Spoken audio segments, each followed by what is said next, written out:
Well, good afternoon, and thank you for taking time to tune in to our sermon summary time after church today. We just finished worship here at First United Methodist Church.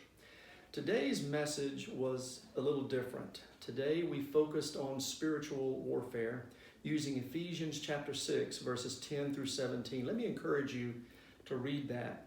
Paul talks about the fact that we don't struggle against flesh and blood, but our struggle is against things we can't even see.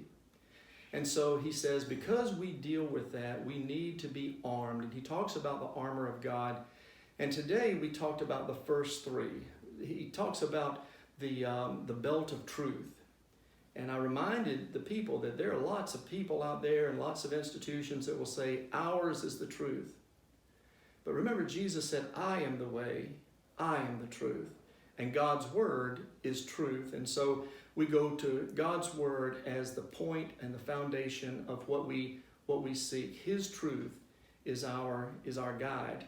And then it says that we are to put on the breastplate of righteousness, to be in a right relationship with God.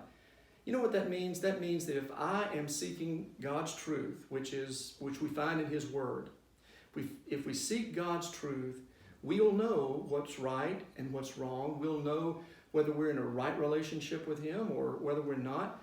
The breastplate of righteousness means that we are seeking to be in a right relationship. So we're seeking to have a right relationship with God, and we go to God's word and learn what it means to be in a right relationship with Him. So the breastplate of righteousness is tethered to the belt of truth.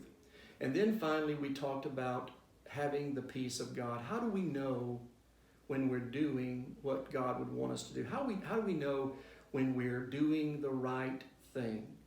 And I said to the people, what we know is that God will give us peace. Jesus said, my peace I leave with you. My peace I give to you. So I invite you to read Ephesians chapter 6, verses 10 through 17. Thanks for tuning in today.